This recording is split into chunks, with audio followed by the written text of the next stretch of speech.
Bonjour, donc nous on va vous présenter un projet qu'on a appelé Décryptage. On n'a pas fait de proto, mais on s'est cassé sur sur l'identité visuelle.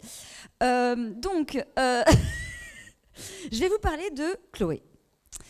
Chloé, elle a 35 ans. Elle travaille dans l'édition, elle n'a jamais ou quasiment jamais entendu parler des Archives nationales. C'est pas dans son domaine, dans son cadre de référence. Par contre, elle est très friande d'actualité, d'information, de décryptage de l'actualité, de compréhension des processus de production de l'information. Et Chloé, elle est très engagée, très investie dans tout un tas d'instances, d'associations, de communautés autour notamment de la contribution Wikipédia par exemple. Chloé, le matin, quand elle se lève, elle prend son téléphone, elle s'installe sur son canapé avec son café et elle regarde ses fils Twitter, Facebook, etc. Et elle voit donc ce que lui partage sa communauté, ses amis, donc des communautés de citoyens engagés, disons. Et un jour, on lui partage donc un lien vers ce discours du président Macron à l'occasion de la journée de lutte contre les violences faites aux femmes, où apparaît ce mot de délation qui est donc attribué dans sa bouche à certaines formes de dénonciation de femmes envers certaines violences qui leur sont faites. Elle est extrêmement choquée, notre Chloé, par ce terme.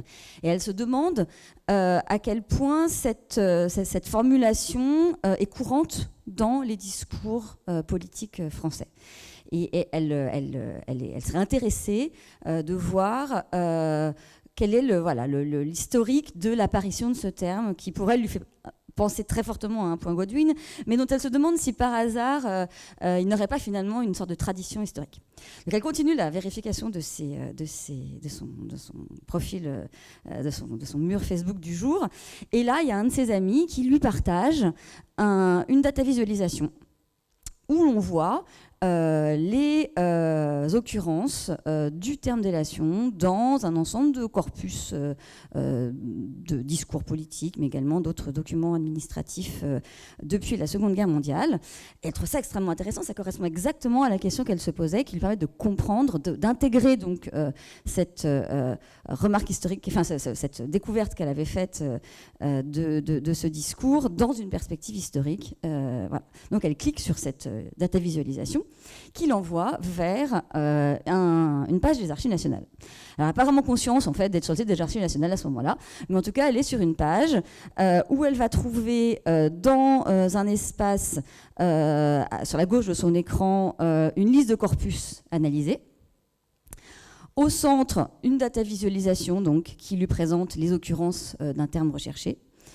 Et lorsque cette data visualisation, par exemple, pourra dire que suivant les années, on trouve plus ou moins souvent l'occurrence de ce terme.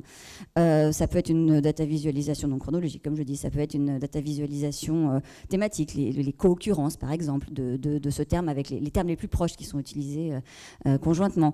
Une data visualisation de concepts qui sont fréquemment abordés, de thèmes qui sont fréquemment abordés dans les textes analysés qui utilisent ce terme. Et lorsqu'elle clique sur cette data visualisation, sur une année par exemple, elle va voir dans la colonne de droite apparaître les extraits des textes dans lesquels le terme était intégré. Donc elle trouve ça extrêmement intéressant. Elle regarde un petit peu ce qu'il y a autour et donc elle s'aperçoit que cette fonctionnalité de décryptage donc, appartient au site des Archives nationales, dans une section du site des Archives nationales qui est une sorte de laboratoire expérimental, et qu'elle peut elle-même manipuler en fait cette information. Elle peut modifier les corpus qui sont intégrés en entrée, elle peut modifier les termes recherchés, elle peut modifier les critères de la data visualisation. Est-ce que c'est un affichage chronologique, thématique, des co-occurrences? On a eu plein d'idées, mais je me souviens plus de tout. Voilà. Et qu'elle peut ensuite, à nouveau, elle-même partager sur l'ensemble des réseaux sociaux les nouvelles data visualisations qu'elle aura réalisées.